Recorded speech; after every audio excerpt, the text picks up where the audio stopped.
chamo Taiguara Nazarete. Sou ator, moro em Diadema e comecei a trabalhar aos 16 anos de idade como modelo. Estudei em várias escolas com bolsa de estudo devido ao esporte que comecei a praticar muito cedo.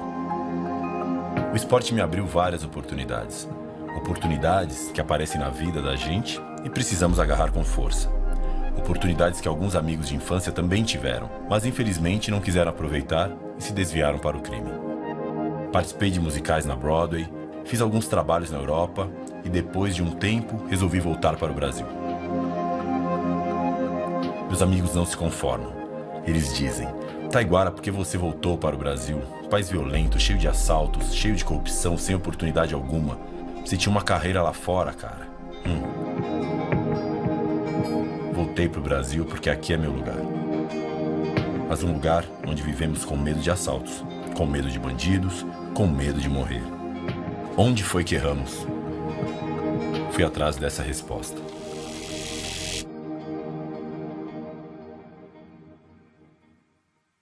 Olha aqui, pô. Olha aqui também no morro aqui, ó. Olha os caras aqui no morro. Por que armas? Por que a humanidade teve que inventar armas? As armas foram literalmente inventadas, né? Elas foram desenvolvidas com o passar do tempo, com o passar dos anos, com o passar das eras, pelo ser humano por uma questão de sobrevivência. Então, hoje, quando você fala arma, né, você acaba lembrando só da arma de fogo. Mas nós precisamos lembrar que lá no passado, né, no tempo ainda dos homens da caverna, né, a arma era um pedaço de pau, um osso, né, uma pedra, depois a pedra lascada, o desenvolvimento da metalurgia, né, objetos cortantes, arco e flecha, balestras e, finalmente, o último estágio que nós estamos, que é a arma de fogo, né? E ela foi primordial para a sobrevivência do ser humano no mundo. Então você acredita que a utilização das armas foi importante para a construção da civilização? Sem dúvida, né? Sem dúvida. Nossa civilização não seria o que é se não fosse o poder das armas, né? Tanto na questão de sobrevivência, como na questão das guerras, das disputas e, principalmente, da defesa, né? Então, a partir do momento que haviam dois grupos diferentes, duas tribos diferentes, essas tribos tendiam a entrar em conflito, a entrar em guerra, em tentar tomar o que era do outro, e as armas, mesmo as armas primárias, eram utensílios não só de ataque, mas também de defesa, né? Isso é o mais importante para a gente hoje.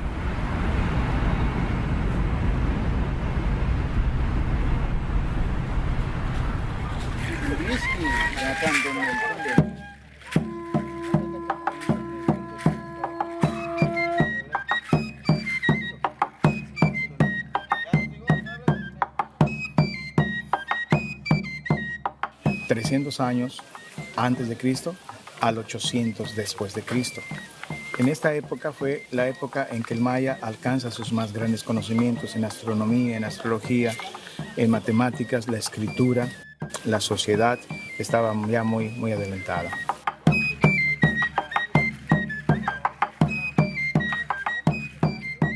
Las armas formaron una parte importante en la vida cotidiana del maya, en el sentimiento religioso, en el sentimiento bélico, ¿sí? Y sobre todo armas que utilizaban como herramientas.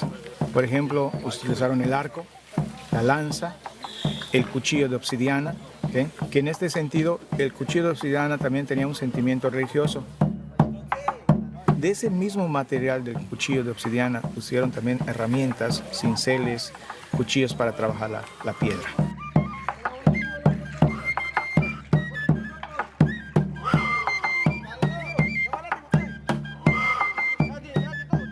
Pues definitivamente hubiera sido absorbida por los grupos guerreros que existían en aquella época, como por ejemplo los toltecas que llegaron aquí. Los hubieran absorbido totalmente y prácticamente se convertiría en un pueblo subyugado por estos conquistadores, ¿no?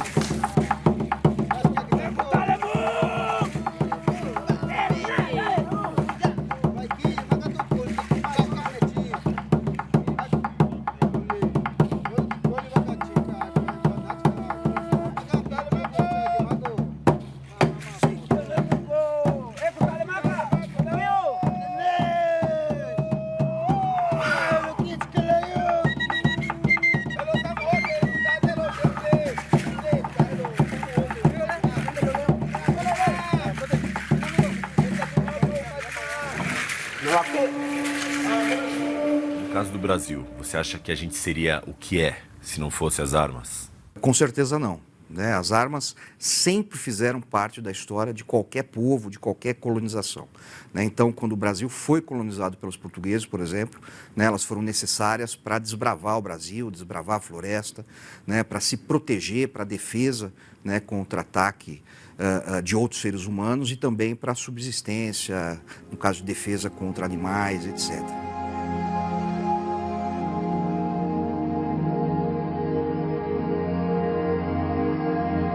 O Brasil sempre foi uma terra fértil. Nesta terra, em se plantando, tudo dá. Já dizia Pero Vaz de Caminha, em sua carta ao rei D. Manuel de Portugal. Fato que chamou a atenção de corsários e de outros países, como França, Holanda e Inglaterra, desencadeando uma série de ataques às colônias portuguesas instaladas aqui. Se hoje o Brasil possui dimensões continentais, é porque os portugueses lutaram com suas armas para defender a sua colônia. Hoje, o nosso país. Nosso país? Mas se havia tantas armas aqui no Brasil colônia suficientes para defender o território, ninguém pensou em utilizar essas armas para livrar o Brasil de Portugal? O Brasil, de uma forma geral, né, ele sempre teve algum tipo de restrição às armas de fogo.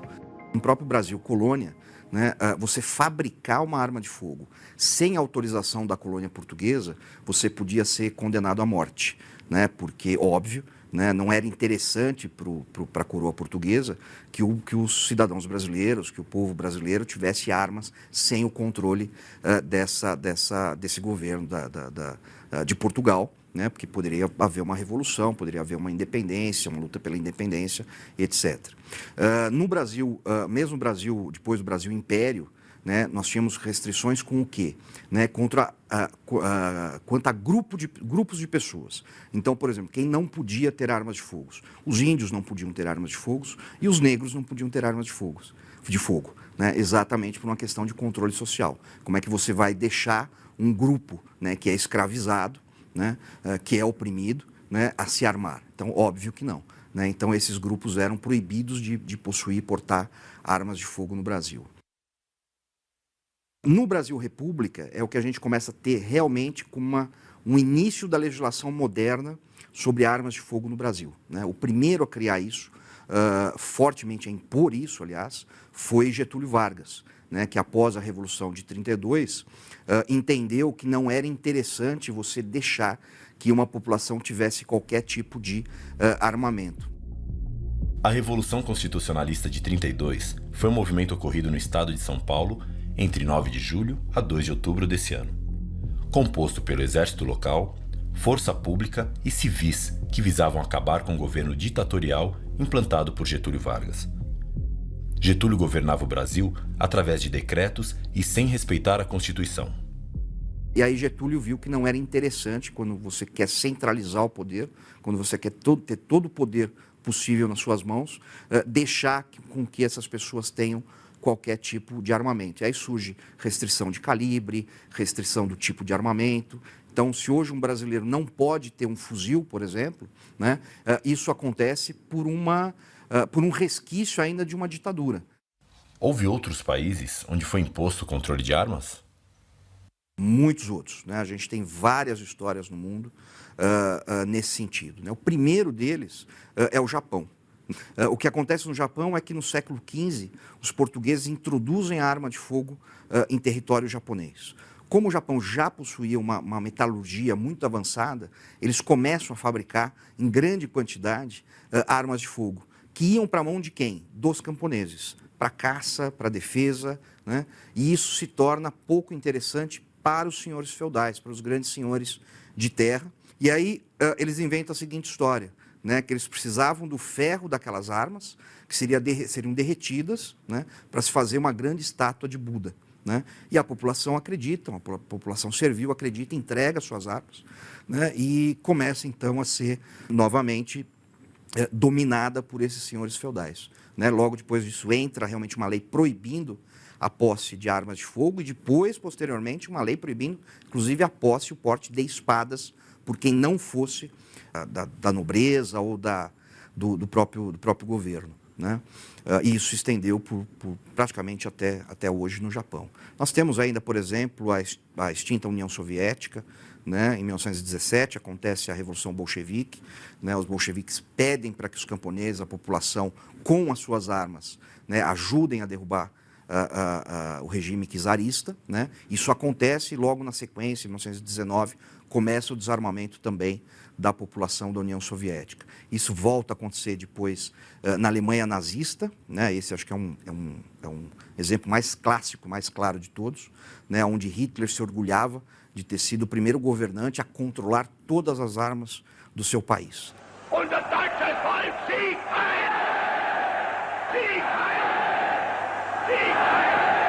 Claro, Hitler sabia que para subjugar o povo judeu e os alemães que eram contra o nazismo, ele teria que desarmá-los. Para conhecer melhor o desarmamento na Alemanha nazista, resolvi procurar um dos maiores especialistas brasileiros sobre a Segunda Guerra e sobre a Força Expedicionária Brasileira. Dr. Jairo, é verdade? Os documentos históricos mostram que ele desarmou aqueles que ele considerava inimigos, ou seja, os não-arianos, e desarmou também o povo judeu. E esse desarmamento foi feito em determinadas ocasiões de forma até draconiana, dramática. Os comandantes militares tinham autonomia, inclusive, para identificar o cidadão judeu ou que ele considerasse inimigo armado, de fuzilar sumariamente essa pessoa. Como foi a atuação da FEB na Segunda Guerra Mundial, no seu retorno ao Brasil? A FEB foi vitoriosa nos campos de batalha na Itália contra as tropas nazistas e as tropas fascistas e voltou vitoriosa. Esta vitória da FEB, de certa forma, preocupou o Getúlio Vargas, porque nós vivíamos, na verdade, uma ditadura, não é? Do ponto de vista institucional. E o Getúlio, então, ficou muito preocupado com isso, porque como é que ele justificaria a FEB sair aqui do Brasil para lutar contra uma ditadura, um sistema não democrático e totalitário na Itália, e voltar vitoriosa e aqui continuar uma ditadura. Então, ele desmobilizou a FEB enquanto ela retornava, enquanto ela estava embarcada nos navios, ele desmobilizou, e quando a FEB desceu aqui no Brasil, embora tivesse sido aclamada pelo povo, não é, nos seus desfiles no Rio de Janeiro, ela foi imediatamente desmobilizada do ponto de vista de que cada integrante foi enviado para servir num lugar distante do país, e a maior parte foi simplesmente desmobilizada, saiu do Exército. Pelo que a história tem nos mostrado, o desarmamento tem sido usado como estratégia de dominação.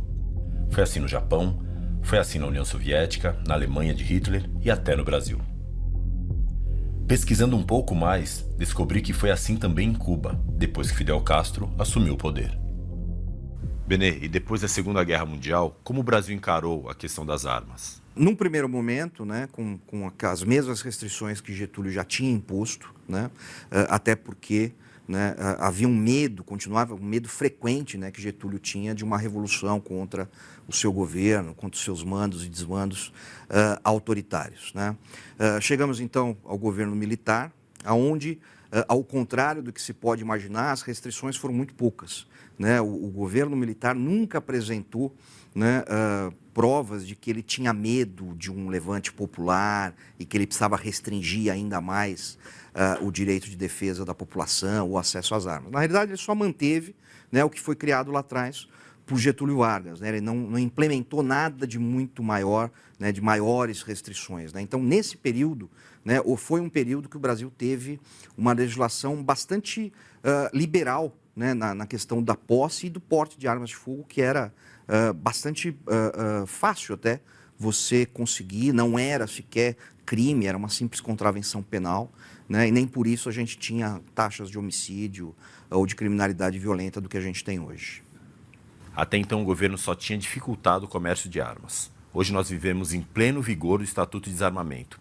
Aonde foi, em que momento que as coisas mudaram? A partir da década de 90, né, principalmente no governo do Fernando Henrique Cardoso, né? Então nós tínhamos os dois grandes partidos do Brasil, PT e PSDB, unidos por essa questão, né? Então, por exemplo, em 91, o deputado então petista Eduardo Jorge, né, ele propõe ele coloca um projeto de lei, né, radical, né, que proíbe a posse de armas no Brasil, estabelecia o confisco das armas que já estavam na mão da população, proibia o porte, proibia até mesmo o porte de armas para os policiais em folga, né? Ou seja, ele só ia poder trabalhar armado, né?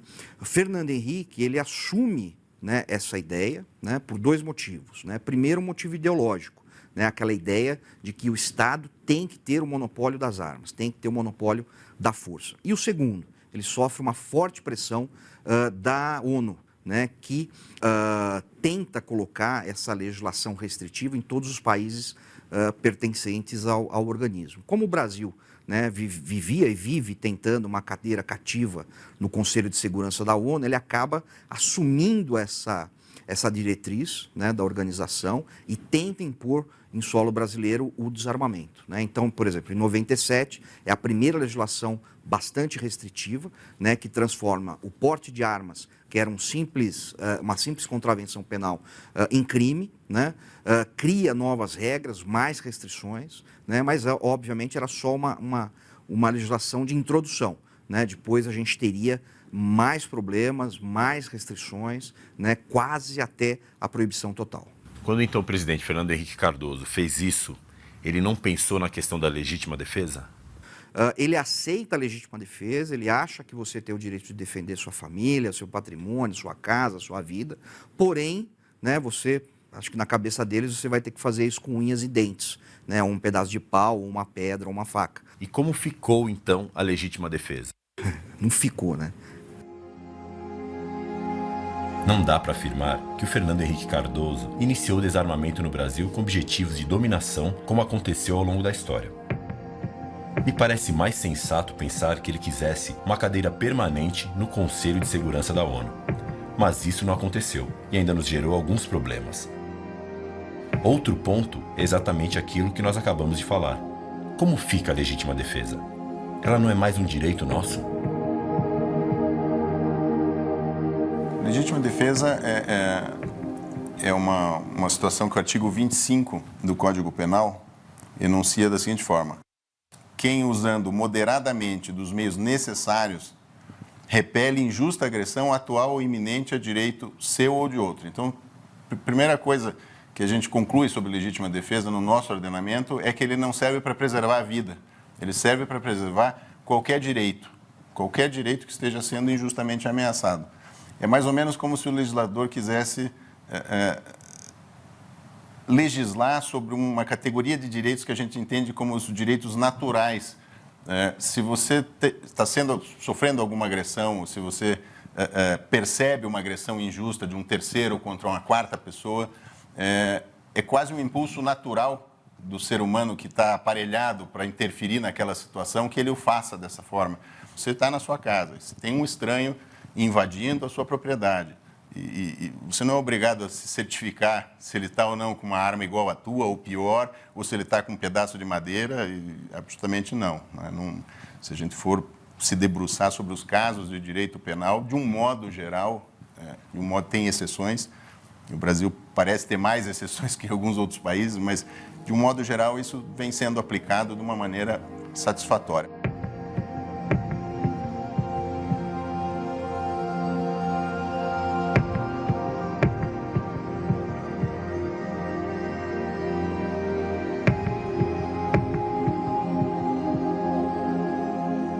Quando a Bíblia fala não matarás, na verdade o significado correto é não matarás sem causa. E quando eu estou te dizendo isso, eu quero te falar que nós cristãos somos peremptoriamente contra a violência.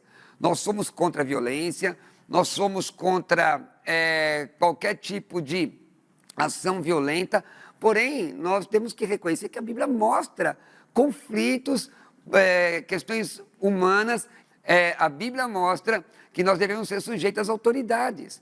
A Bíblia diz em Gálatas 6,7, não erreis, Deus não se deixa escarnecer, o que o homem semear, certamente se fará. É óbvio que tudo dentro da lei, não é? Hoje nós temos cultos com policiais militares que são cristãos, e a nossa oração é que no exercício da sua função eles façam isso muito bem, sem prevaricar, e que se houver a necessidade de um confronto armado, que ele se saia bem em defender a sociedade. Então, a questão, existe sim fundamentação bíblica, orientação bíblica sobre essa questão de conflito. A Bíblia fala de conflito, a Bíblia fala de autodefesa, e a Bíblia dá orientações com relação a isso.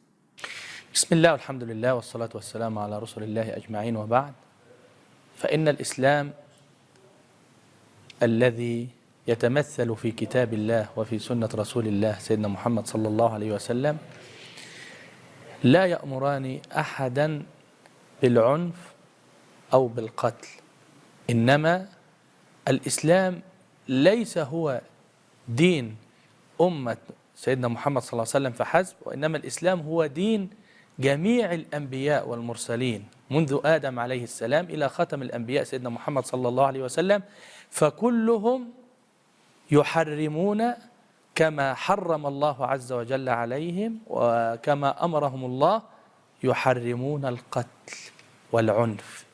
هذا هو الحكم لجميع الأديان السماوية التي أرسلها الله سبحانه وتعالى بجميع أنبيائه ورسله. Pastor, dentro disso que o senhor falou, haveria alguma incompatibilidade caso o senhor precisasse matar alguém para defender a si mesmo ou a sua família? Embora sejamos pessoas espirituais, também somos emocionais. E o Código Penal mostra a questão da legítima defesa. Quando você é tomado de forte emoção, de violenta emoção no momento em que você é confrontado com uma situação em que a sua vida corre risco e a vida da sua família corre risco.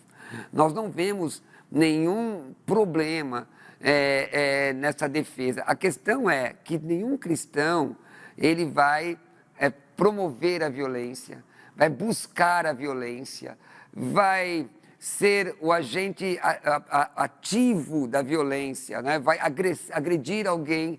Na verdade, ele vai se defender. É uma reação de uma ação, não é? É uma reação de uma ação. É um instinto de preservação. Isso quem colocou no ser humano foi Deus.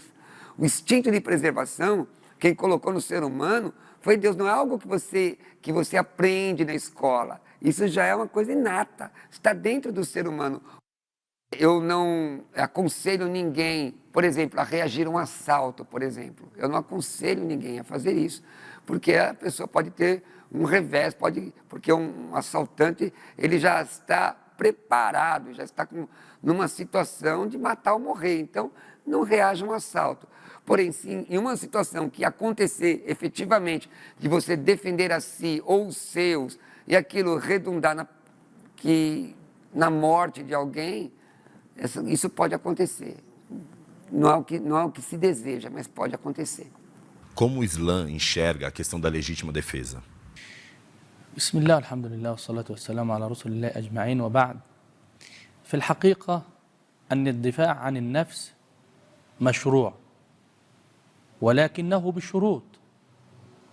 إذا كان الإنسان يمتلك الدفاع الحقيقي الذي يستطيع أن ينجو به بنفسه فله أن يقاوم، لكن إذا كان هو ضعيف ولا يملك شيء ويعرف أن مقاومته ستكون سببا في قتله، فهنا لا نقول له أن يقاوم، وإنما عليه أن يستسلم وألا يفعل أي شيء حتى لا يقع في جريمة أكبر. من أراد أن يسرقه فإذا هو دافع فسيؤدي ذلك إلى سرقته وإلى قتله.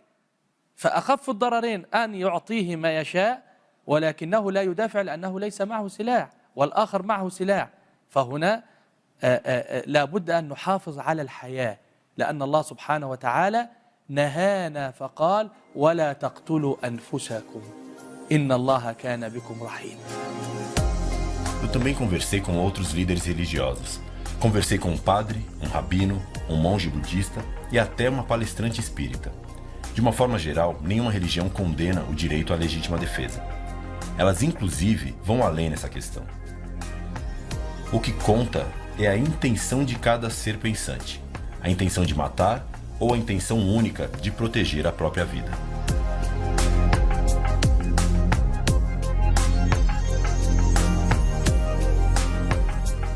Do ponto de vista da evolução, nós só chegamos aonde chegamos porque temos o instinto de preservação gravado no nosso DNA. Todas as espécies possuem esse instinto. E o que são as leis humanas se não reflexos dos nossos costumes, das nossas crenças, da nossa cultura e do nosso DNA? Sim, nós temos o direito à nossa legítima defesa. Claro que no mundo perfeito o crime nem existiria. Andaríamos com um policial ao lado 24 horas por dia. O governo teria acabado definitivamente com o crime. E a intenção de todas as pessoas seria a melhor possível. Paulo, na sua visão, você acha que o governo consegue garantir sua segurança e a segurança dos seus familiares? O governo é uma coisa grande, né? É algo amplo.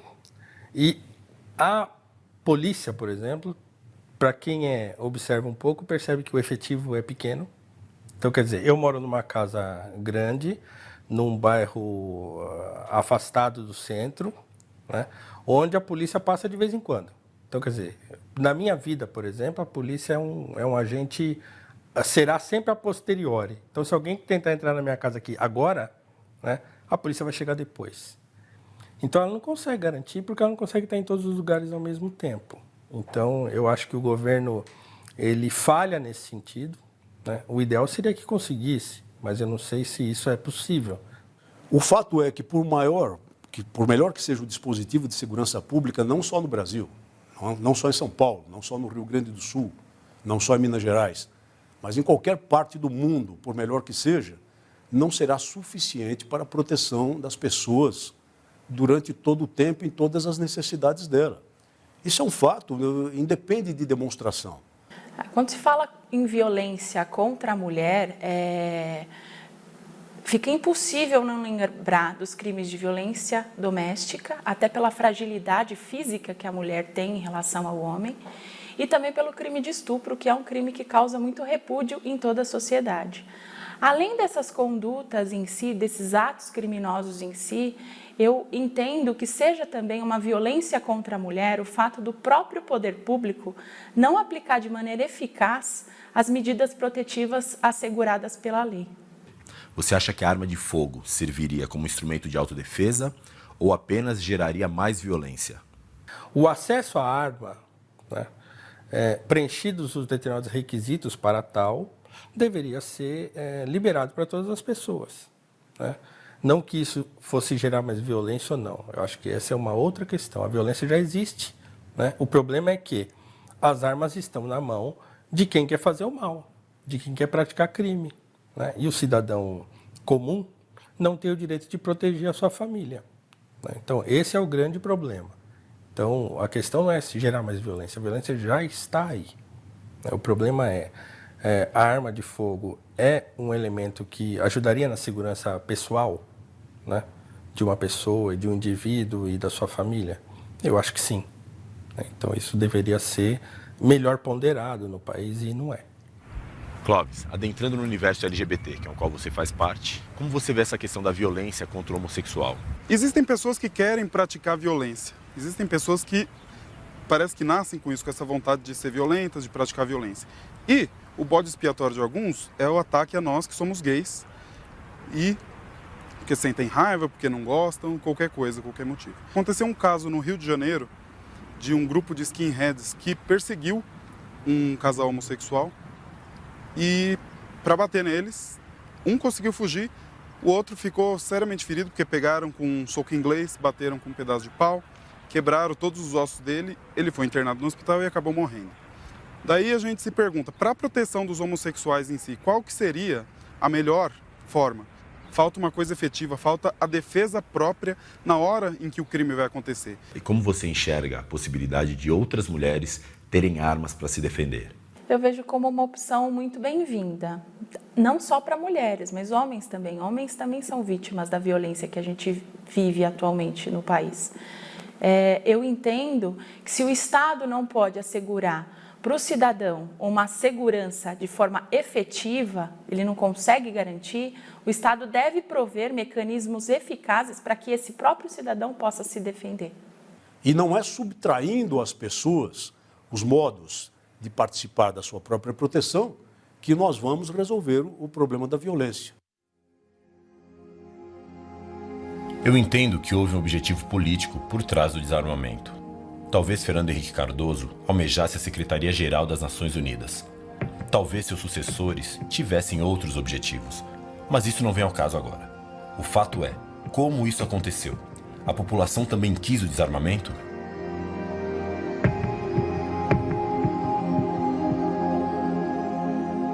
A população brasileira nunca quis o desarmamento.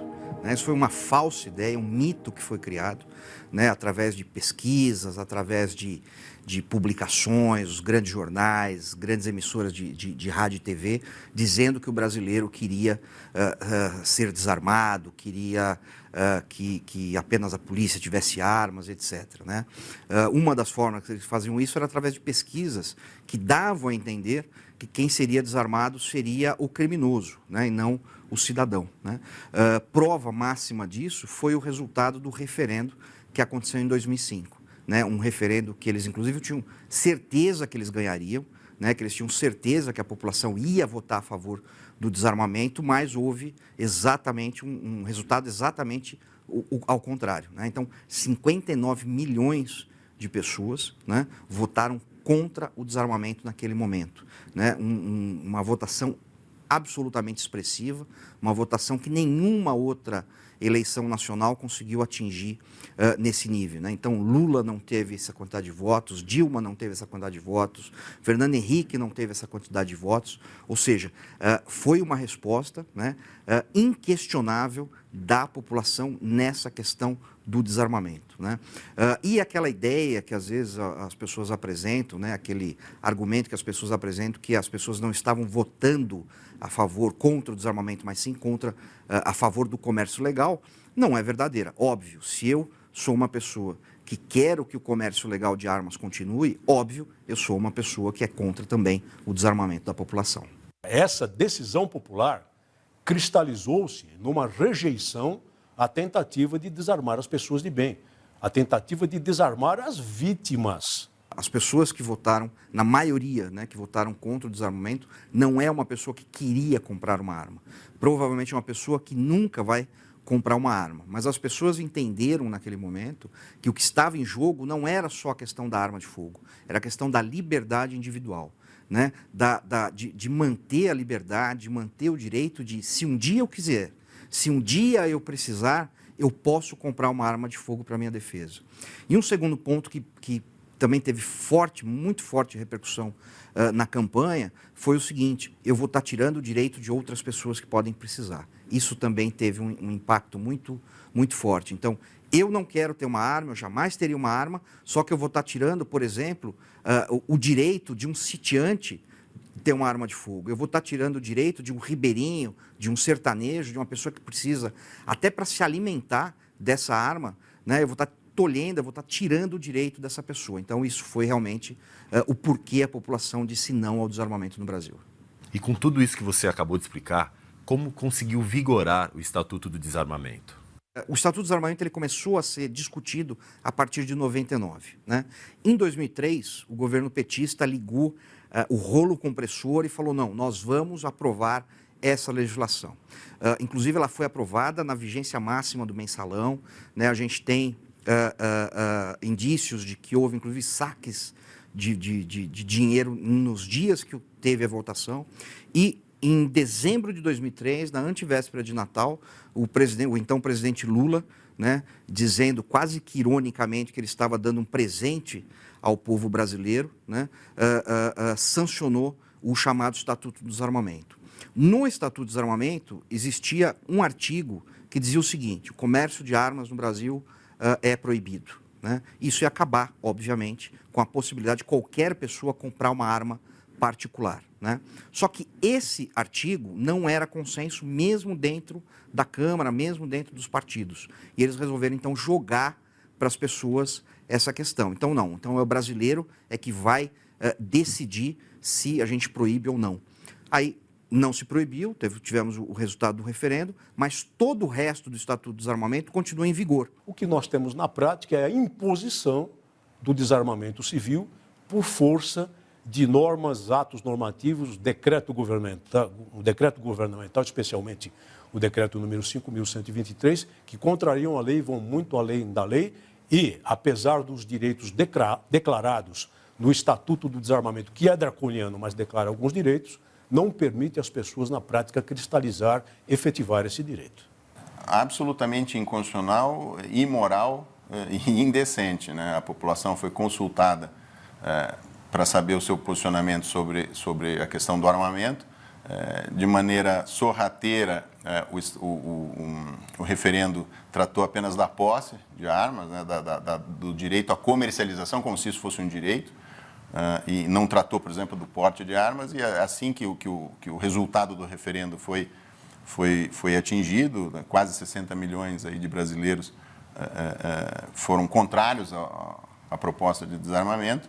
A primeira medida que teria que ter sido feita para respeitar a nossa Constituição e o ordenamento jurídico de um modo geral é a revogação imediata da lei que serviu de veículo para o desarmamento, né, e não apenas a revogação de um artigo só. Então, eles disseram, não, nós respeitamos o referendo porque a comercialização de armas é permitida no Brasil. E isso, quando a gente vai transpor para a prática, para o dia a dia, é uma mentira. Né? Um dos requisitos para você ter tanto o direito de posse, de comprar uma arma de fogo, quanto para o porte, é a declaração de efetiva necessidade, que a lei diz que você precisa declarar que tem necessidade. E isso é posto de forma absolutamente objetiva. Né? Você cumpre o que a lei pede, declarando o que precisa. Né? Mas, logo em seguida, a regulamentação dessa lei, através de decreto, eles transformaram essa declaração numa espécie de evento que tem que sofrer o crivo por parte da Autoridade Policial Federal. E aí, quando você declara que tem necessidade, você precisa provar que tem a necessidade. Como é que você prova que tem a necessidade ou não de uma arma de fogo? Quer dizer, é absolutamente subjetivo. E aí, através de regulamentações, de decretos, eles apertaram ainda mais as restrições. Uma delas, a pior de todas, que é o que é usado pelo governo exatamente para conseguir esse objetivo, é o que? A discricionariedade. Então, hoje, para eu comprar uma arma de fogo, eu tenho que ter mais de 25 anos, não posso ter nenhum tipo de passagem na polícia, tenho que estar com todos os meus direitos em ordem, tenho que ter emprego fixo, né? Como se desempregado fosse bandido, né? Tenho que ter residência fixa, e aí, além de tudo isso, né, eu vou ter que fazer uma requisição, vou ter que demonstrar ou declarar por que eu preciso dessa arma de fogo. Aí que entra a parte discricionária e subjetiva, que isso cai na mão de um delegado da Polícia Federal, que olha e fala, não, isso aqui para mim não é motivo, eu nego a autorização de compra de arma. Isso foi usado e ainda é usado, né, pelo governo para impedir esse direito, que ainda é um direito do brasileiro, mas que ele não consegue exercer. Mas afinal, as pessoas conseguem ou não ter uma arma para se defender? Hoje nós temos dois grandes grupos de pessoas que, em tese, pelo menos, são habilitadas a serem proprietárias de armas de fogo, a terem a posse da arma de fogo. A posse da arma de fogo é você ter o direito de ter essa arma ou na tua casa ou talvez no teu escritório, se você tiver um cargo de chefia ali ou for um proprietário no teu negócio, de você ter a posse da arma de fogo. Isso no âmbito do SINARME, que é o banco de dados da Polícia Federal. Então, esse é o primeiro grupo de pessoas. São esses mais impactados diretamente aos olhos de quem não acompanha esse tema. Parece que o Estatuto do Desarmamento veio para atingir esse público, e a gente sabe que não. Né? O outro grande grupo de pessoas que podem ou não se habilitar a ter a posse de uma arma de fogo é um grupo que a gente chama de CACs, né? São caçadores, atiradores e colecionadores. Esses são regulamentados todos pelo Exército Brasileiro. E o banco de dados deles tem outro nome, chama-se Sigma, né? Então tem o Sinarme e o Sigma, no caso dos atiradores e colecionadores e caçadores. Mas a gente sabe que essa legislação, essa política de restrição de armas, de um modo geral, ela afeta tanto as pessoas que, em tese, têm uma arma pela Polícia Federal. Chega a ser um absurdo de dizer que aqueles que não têm uma arma registrada na Polícia Federal e têm armas registradas no acervo do Exército, como atirador, caçador ou colecionador, que elas não podem fazer uso dessa arma para se defender. Isso é uma piada de mau gosto, né? Eu estou dentro de casa, eu tenho 2 armas e eu preciso, para reagir, verificar qual que está registrada na Polícia Federal, porque se eu usar um acervo de atirador, eu não posso, né? Ok, falamos da posse. Mas e o porte de armas? O porte de armas é o direito de você andar com ela com você, seja um porte velado, né, onde a arma não aparece, quanto um porte ostensivo. No Texas, agora já todo mundo sabe, né, que o Texas tem uma legislação absolutamente favorável ao porte, inclusive ostensivo, de armas, e a gente não vê os índices de criminalidade lá aumentando, pelo contrário, né, eles diminuem. Então, esse é o porte de arma. E aí, para você ter uma ideia do absurdo, a legislação que trata do porte de arma diz que o transporte configura porte ilegal se você não tiver o documento para o porte. E aí, quando você vai para o Exército, para o Sigma, para os atiradores, caçadores e colecionadores, você tem a guia de tráfego, que é para justamente autorizar o transporte da arma, né? E aí diz, olha, tem que transportar arma desmontada, municiada, não? Então sugere-se que, por exemplo, você transporte o teu acervo de tiro para aqueles que se sujeitam aí ao Sigma, às vezes até desmontada, não é só não municiada.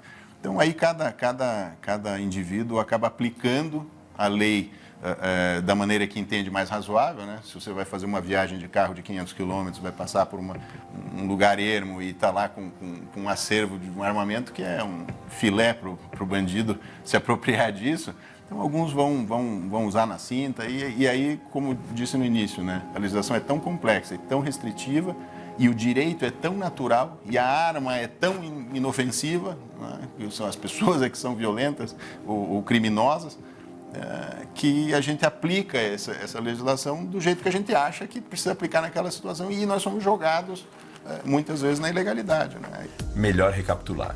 Hoje existem 2 formas de você comprar uma arma no Brasil: pelo banco de dados da Polícia Federal e pelo banco de dados do Exército. No Sinarme, você entrega a documentação na Polícia Federal, mas pelos motivos expostos, você dificilmente consegue autorização para compra, posse e porte de arma. Já no Sigma, você até consegue autorização para comprar a arma, mas tem que usá-la para fins de coleção, esporte ou caça. Se você utilizar a arma cadastrada nesse sistema para se defender, você poderá ter problemas com a justiça. Em nenhum dos casos você consegue exercer o seu direito de defesa.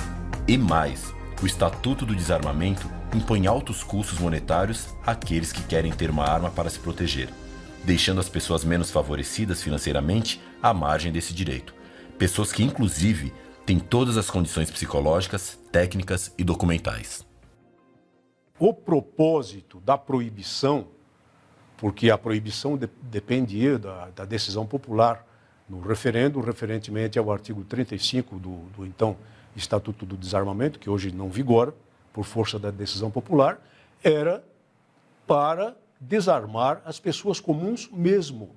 Isso porque o governo federal percebeu claramente que a campanha toda urdida para convencer as pessoas de que o desarmamento proposto pelo então projeto do Estatuto do Desarmamento era para desarmar o país, para desarmar os criminosos, para reduzir os índices de criminalidade, não funcionava e não convencia as pessoas, principalmente.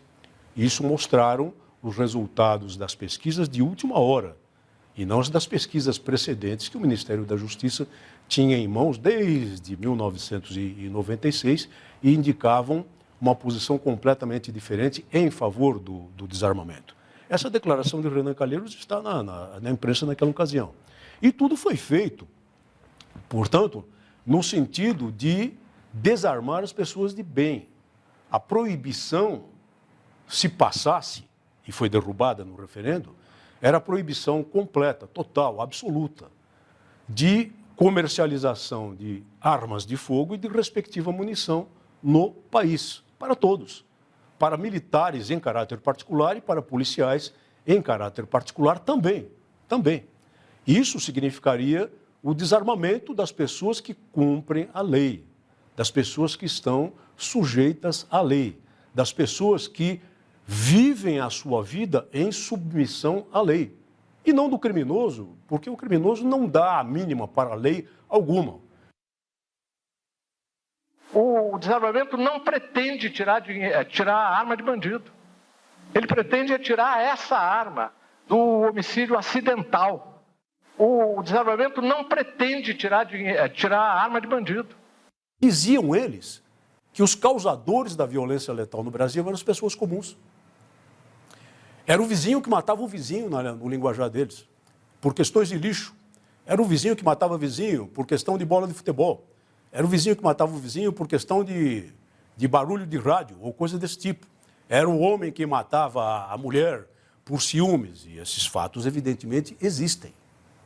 Mas o grande dado é que o poder estatal brasileiro passou a defender uma posição esquecendo-se da questão da criminalidade de modo geral, abstraindo a situação dos roubos à mão armada, abstraindo a questão dos crimes patrimoniais e até mesmo dos crimes sexuais, para atirar sobre as costas das pessoas comuns a pecha de fomentadores da violência, de responsáveis pela violência, de responsáveis pela chacina, que já se media há muito tempo nos índices de criminalidade do Brasil. E os números, as estatísticas, o que nos dizem sobre o assunto? Pesquisei alguns dados no mapa da violência e outras fontes oficiais. Queria montar um estudo meu e tirar minhas próprias conclusões. Percebi que entre 1980 e 84 houve um aumento quase nulo do número de homicídios no país. Se considerarmos o número a cada 100 mil habitantes, então o índice de violência se torna praticamente constante, sem aumento.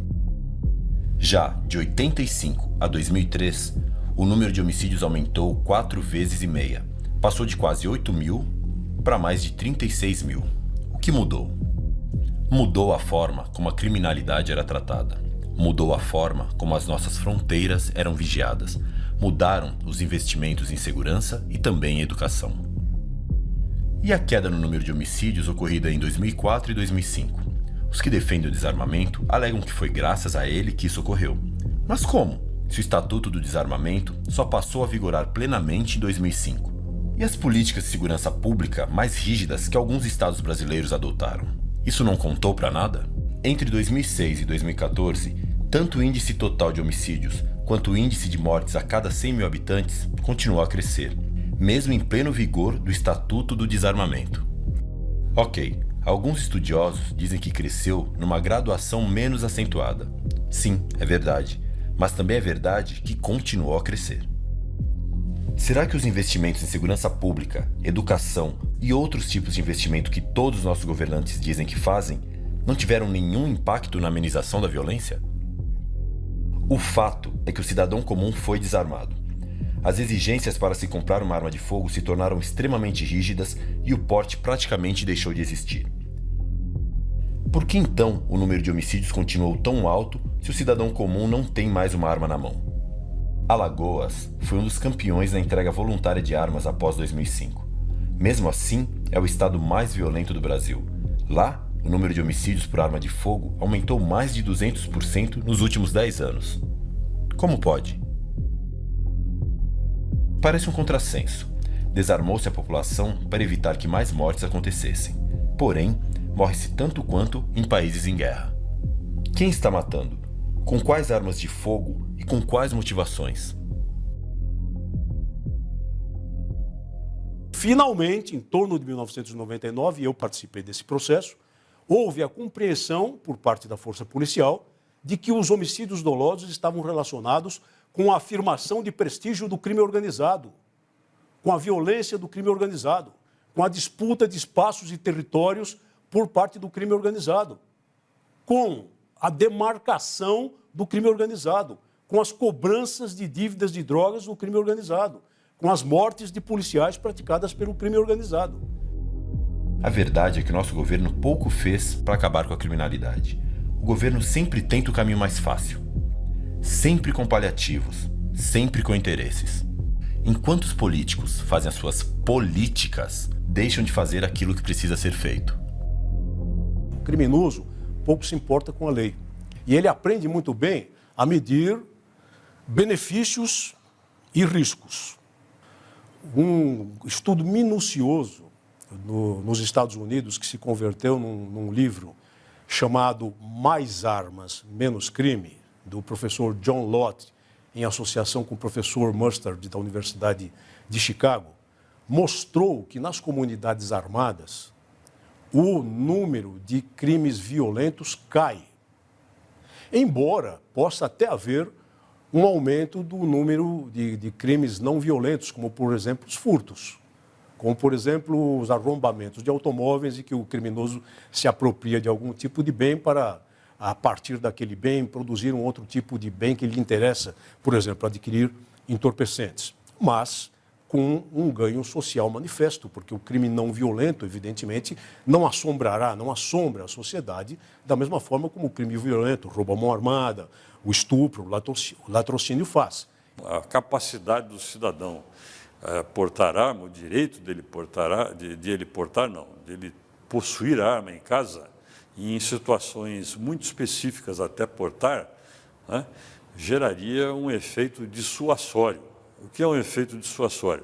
O criminoso, sabendo que a sua vítima teria a capacidade de se defender, inclusive talvez em igualdade de condições, isso desestimularia, possivelmente, em muitas circunstâncias, a ação criminosa. Em resumo, o criminoso sabe que a vítima potencial é um pato sentado. Ele sabe perfeitamente bem que ele pode se arriscar. Ele mede a relação custo-benefício e ele entende que ele pode se arriscar, porque a probabilidade de encontrar oposição armada se resume à intervenção da força policial, que nem sempre acontece, e se resume a algumas hipóteses raras em que ele escolha, digamos assim, entre aspas, mal a vítima. Tem que escolher, por exemplo, como vítima um policial armado e se dê mal.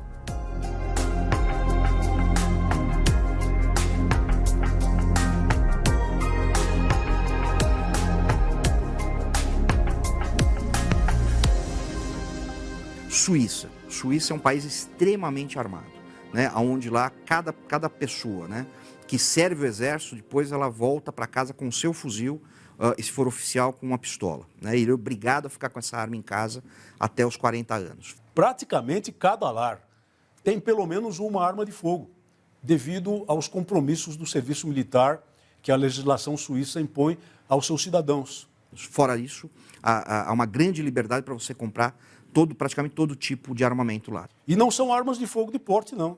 Não são pistolas e revólveres. São fuzis de assalto. Porque cada cidadão suíço é um reservista pronto para vestir o uniforme, pôr ao ombro o seu fuzil e se apresentar na primeira base militar num caso de emergência nacional.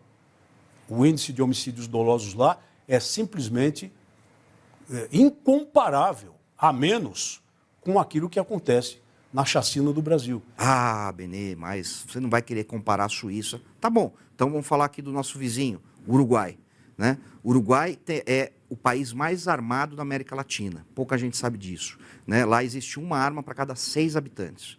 E ele tem a segunda menor taxa de homicídios da América do Sul, perde só para o Chile, né? Mais um exemplo muito próximo da gente, o Paraguai. Né? O Paraguai ele tem uma legislação muito liberal sobre armas de fogo, todo mundo sabe disso, aliás, é quase já folclórico, né? Aquela ideia de, não, vai no Paraguai e compra arma. Né? E ele também tem a terceira menor taxa de homicídios da América do Sul. Portanto, o que isso prova? Que não é o fato das pessoas terem armas ou de haver uma legislação que possibilita isso, que isso vai tornar uma sociedade mais violenta, muito pelo contrário. Desarmamento, né? Nós não temos nenhum exemplo no mundo, né? nenhum caso onde algum país ou alguma região determinou o desarmamento, as restrições, e isso foi fundamental, ou foi eficiente para reduzir a criminalidade violenta. Muito pelo contrário, né? Todos os países que estabeleceram legislações muito restritivas ou até mesmo proibitivas tiveram um aumento da criminalidade violenta, né? O exemplo disso, a própria Inglaterra, né? Embora o número de homicídios, óbvio, na Inglaterra é muito pequeno, você não tinha, depois do desarmamento lá, começou a crescer muito a criminalidade violenta, né? Invasões de residência, estupros e até mesmo homicídios.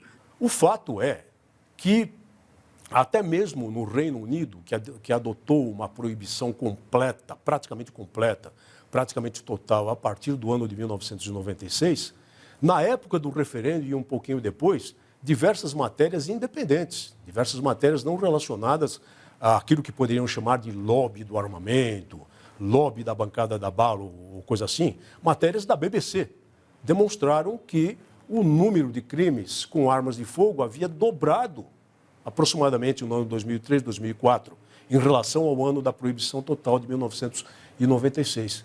E assim foi na Austrália, assim foi no Canadá, ou seja, todos os países que estabeleceram restrições muito rígidas não conseguiram diminuir o número da criminalidade violenta, dos homicídios, né?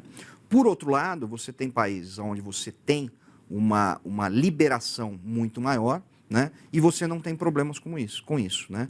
Acho que o maior exemplo disso é os Estados Unidos, né? Os Estados Unidos, culturalmente, ele já tem o acesso do povo americano às armas de fogo, que inclusive está na Constituição deles.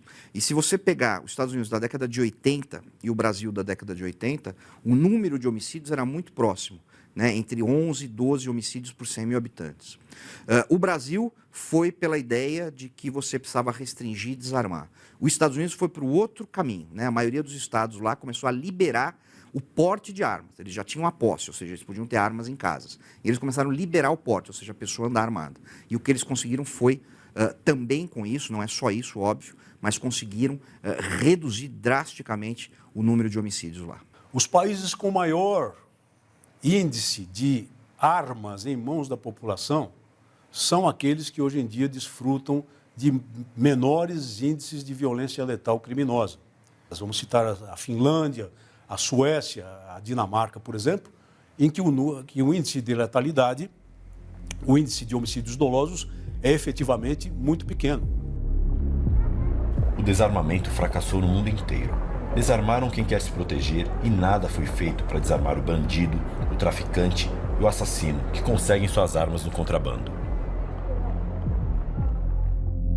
Há vários projetos de lei tramitando no Congresso Nacional sobre a questão armas de fogo, né? Alguns até que querem restringir ainda mais, mas a maioria que quer, de alguma forma, melhorar a legislação ou aumentar a liberação para as pessoas. O principal deles que está tramitando hoje, né, ele não visa, como dizem alguns, acabar com o Estatuto do Desarmamento e transformar a venda de armas um oba-oba, qualquer um vai comprar arma, qualquer um vai portar arma de fogo. Nada disso, né? Na realidade, realmente, ele substitui o Estatuto do Desarmamento. Ele cria realmente uma legislação que controla, que fiscaliza, mas que não impede que o cidadão compre uma arma de fogo.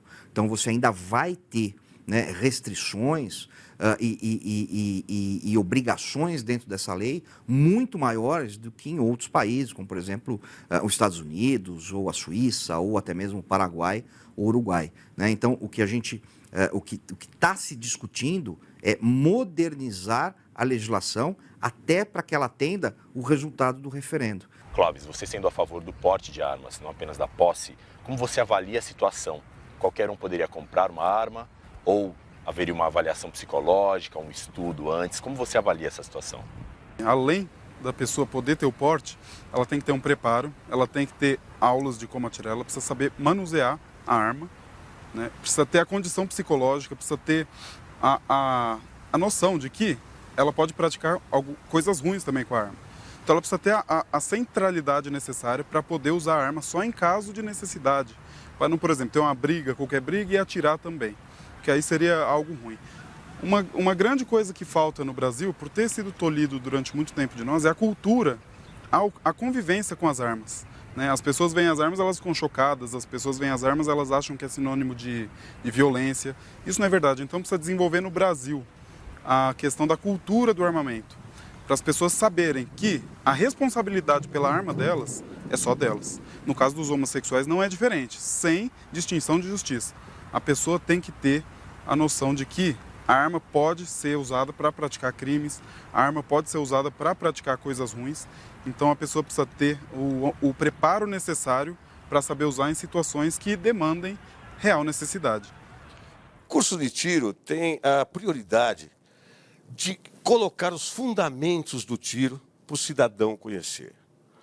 Dentro desses fundamentos, nós temos manuseio, postura, empunhadura, aparelho de pontaria, tecla do gatilho. Ele vai começar a conhecer esse armamento. Dentro disto, ele vai conhecer também regras de segurança, legislação, enfim, tudo que vai dar suporte dele poder fazer o desporto com total segurança. O Edson também contou vários outros detalhes. Disse que assim como precisamos da CNH para dirigir, uma pessoa precisa fazer um curso ministrado por um profissional habilitado pelo Exército ou policial federal, cumprir todas as exigências documentais, passar no teste psicológico e ainda passar na prova de tiro. Mencionou que praticamente todos os casos de acidentes domésticos são ocasionados por desconhecimento do manuseio e por falha humana. Disse que, da mesma forma que não podemos deixar um remédio ao alcance de uma criança, também não podemos fazê-lo com uma arma.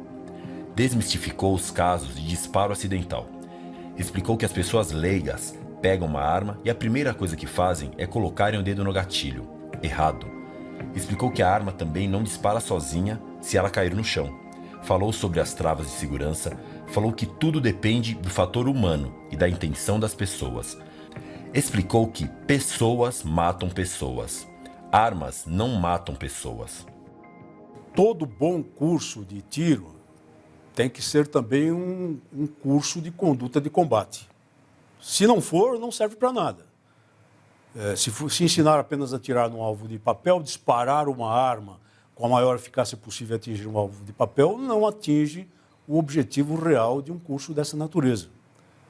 Mas eu volto a dizer, o essencial é a disposição da pessoa de se defender. O essencial é a certeza que a pessoa tem de que terá aptidão para se defender caso necessário.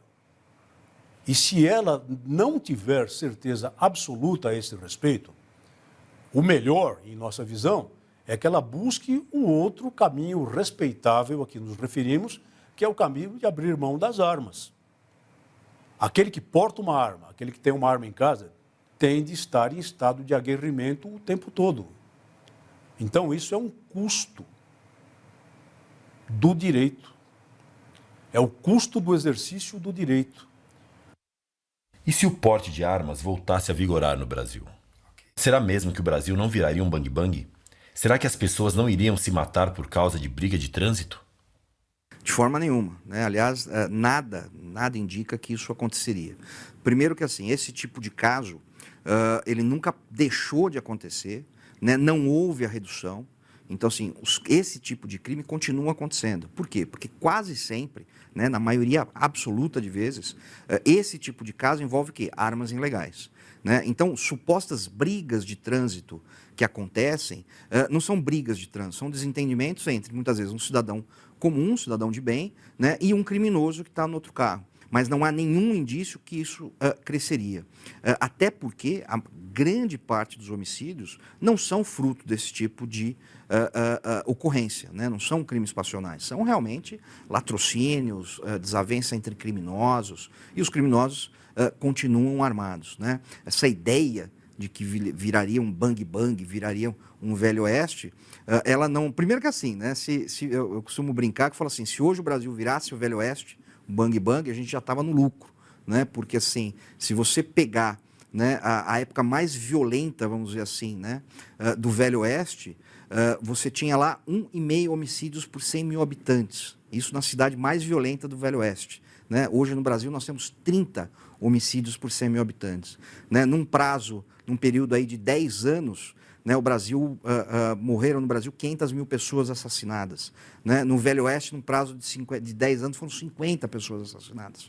Né? Então, essa ideia de que o Velho Oeste é uma ideia de Hollywood. Né? Uma coisa para vender filme, que senão fica um filme absolutamente chato. Mas se você pegar o Brasil, vamos retornar à década de 90, né? Onde você tinha, antes de 97, o porte ilegal não era nem crime, era uma simples contravenção penal. A posse ilegal, então, não era nada. Muita gente tinha arma, muita gente portava arma, e nem por isso o Brasil era um Velho Oeste. Muito pelo contrário, né? Você tinha muito menos ocorrências desse tipo. Benê, eu entrevistei o Dr. Jairo, especialista na história da FEB. Ele se mostrou a favor da posse, em algumas situações até mesmo do porte. Porém, ele falou da questão do Brasil, da fiscalização. E a gente sabe do jeitinho brasileiro, essas questões que nós temos aqui. Vocês, como defendendo o armamento, nas propostas, tem algo que trata dessa questão para que isso não aconteça? Primeiro que assim, a fiscalização, né, ou o fator fiscalizatório, ele ocorre previamente. Né? Ou seja, você só vai comprar uma arma depois que você passar por toda a questão legal. Né? Você só vai portar essa arma depois que você passou por toda a questão legal. Né? E aí, obviamente, você já entregou toda a documentação, já passou por teste prático, já passou por teste psicológico. Né? A fiscalização, entre aspas, depois disso, ela compete ao quê? Compete aos órgãos policiais. Ou seja, se eu fizer alguma coisa errada com a minha arma, eu tenho que pagar por isso. É a mesma coisa você imaginar que uma pessoa não vai poder comprar livremente uma faca no mercado, porque ela pode sair com essa faca e esfaquear alguém. Né? É óbvio que isso é impossível. Muitas vezes, quando eu ouço esse tipo de preocupação, né? E não estou dizendo que é o caso do Dr. Jairo, óbvio, né? Mas é aquilo que Nelson Rodrigues definiu no brasileiro como síndrome de vira-lata. Né? O brasileiro sempre se acha um povo menos preparado, um povo menos cultural, um povo menos do que outros povos. Né? Então, assim, por que o paraguaio pode comprar armas, portar armas, e ele não sai dando tiro nos outros? Né? E não há grandes problemas nisso. Né? Por que o brasileiro não pode também? Né? Então, essa é realmente a questão. Né? E acreditar, óbvio, na responsabilidade individual. Né? A gente não pode ficar imaginando um Estado, um governo, cuidando de cada detalhe da nossa vida. Benê, então vamos imaginar esse quadro. A pessoa passou por todas as etapas e conseguiu o porte de armas. O bandido, por sua vez, age com elemento surpresa. Não seria mais perigoso essa pessoa armada, o bandido chegar nessa situação? Você não acha isso? Quando você possibilita, né, que as pessoas andem armadas, você já está enviando uma mensagem para os criminosos. Da mesma forma que o Estatuto de Desarmamento enviou a mensagem de que a população estava sendo desarmada e que as pessoas não estavam mais armadas, e aí aumentou invasões de residência, aumentou o sequestro relâmpago, você está passando a mensagem contrária. Ou seja, eu estou dizendo que talvez pessoas estejam armadas, talvez a sua vítima não esteja indefesa. Pode acontecer? Pode acontecer, óbvio. Mas o que você tem também? Você tem aquela coisa chamada efeito auréola. Então, talvez, se ele tente abordar você, alguém próximo dele também esteja armado. E esse bandido vai ter que contar com isso. Né? O próprio efeito surpresa, ele é muito subjetivo. Porque, assim, conversa com quem já foi assaltado e vê quantas pessoas vão dizer para você: eu percebi que eu ia ser assaltado, mas eu não tinha o que fazer. Né? Quantas pessoas percebem? Estão no carro, olham e falam assim: vou ser roubado. Mas vou fazer o quê? Não tenho o que fazer. Isso muda. Um segundo ponto, né, muito importante é que é o seguinte: todos os países, né, que liberaram o porte de armas, você tem um decréscimo significativo nos crimes de contato.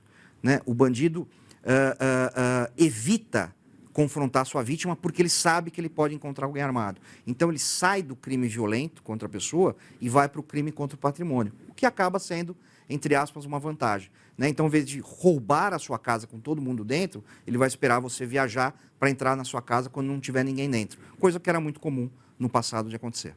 Benê, uma curiosidade. A gente vê nos filmes essa questão de quando a pessoa dá o tiro, fica aquela marca por dentro do cano, como se fosse uma impressão digital, né? Não seria interessante ter um registro disso antes da arma ser comercializada? É possível isso? E vocês pensaram nisso, nessas propostas? Não, isso não é feito de antemão. Né? Isso só acontece no momento posterior, se tiver que comparar um projétil disparado a uma arma que seja supostamente a arma daquele crime. Já que é assim, isso não seria viável ou interessante de constar nessas propostas?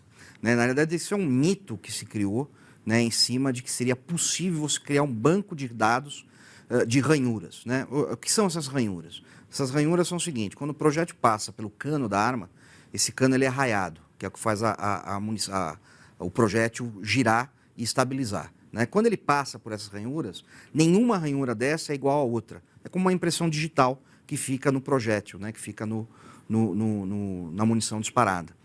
O problema é que essas ranhuras vão se modificando conforme o tempo. Então, se eu atiro muito com a arma, ela vai desgastar, já vai mudar.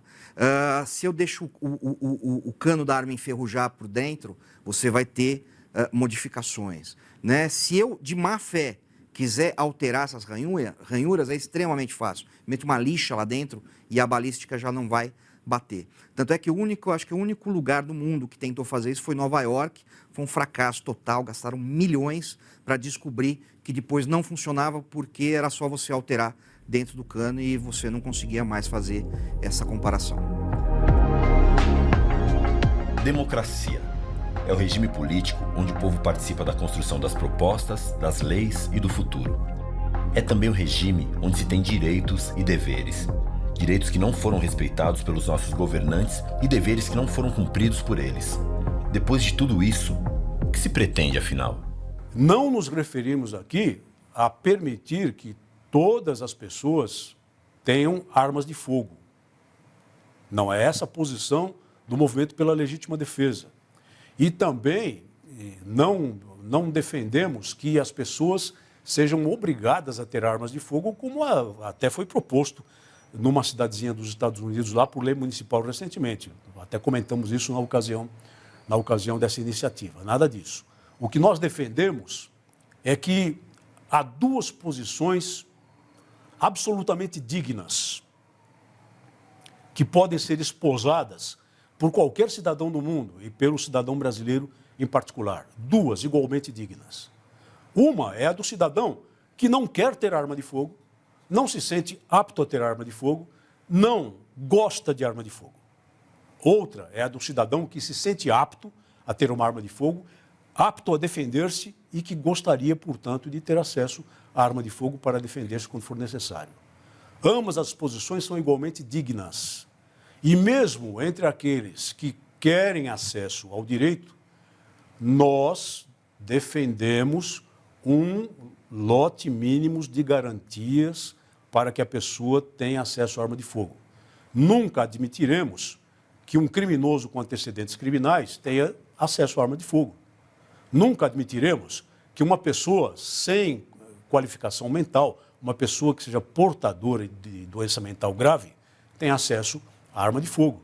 Admitimos que uma pessoa sã, inicialmente, que tem arma de fogo, mas venha a ingressar num quadro de doença mental, seja desarmada para a sua própria segurança e para a segurança daqueles que convivem com ela.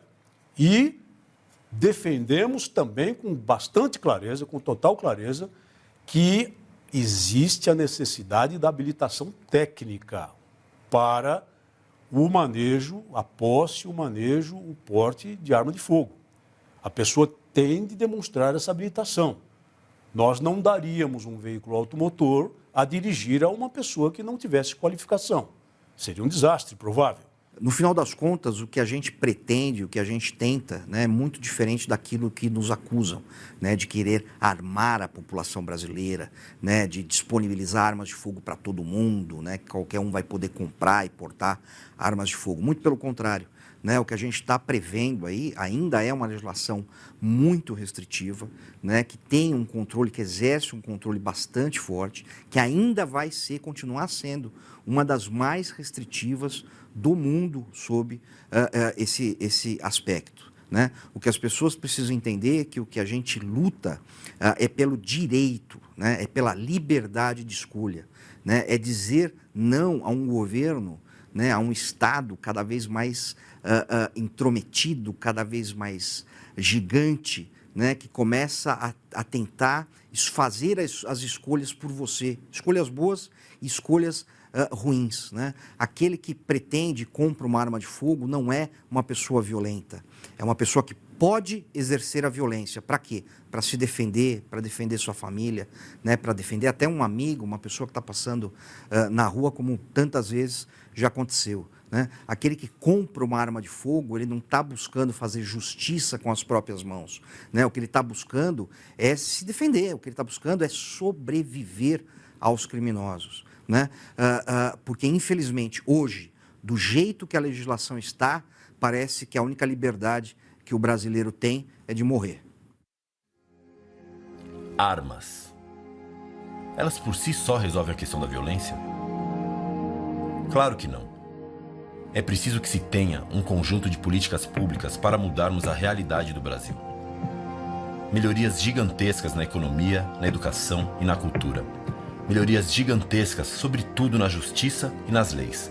Isso leva tempo. Envolve mudança na organização da nossa sociedade, mudança na estrutura das famílias, envolve a educação moral das pessoas. Mudanças que, infelizmente, não estamos vendo acontecer. O que fazer então? Eu acredito na vida. Eu acredito nos meus sonhos. Eu acredito no meu futuro. Eu quero respirar. Eu quero realizar. Armas protegem? Sim, protegem. Protegem se estiverem legalmente nas mãos das pessoas certas. Neste exato momento, estão protegendo aqueles que nos negam esse direito.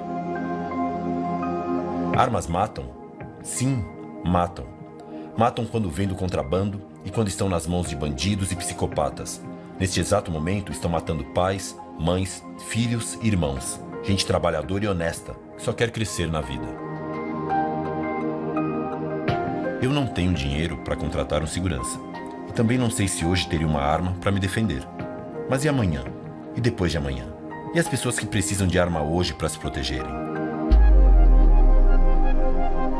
O governo não cumpre com a sua obrigação de nos dar segurança, e nem respeito ao nosso direito, o direito à legítima defesa, o direito de podermos escolher. O meu Brasil, o nosso Brasil, é um país onde os crimes e a violência aumentam a cada ano, um país cheio de discursos bonitos e teóricos que nada resolvem. Quantos mais precisarão morrer nas mãos dos bandidos? Nem sequer as nossas polícias e forças armadas estão bem equipadas. Onde isso vai parar? Eu não sei. Só sei o que somos hoje. Somos reféns do nosso próprio governo e vítimas da criminalidade. Hoje, nós somos uma nação de desarmados.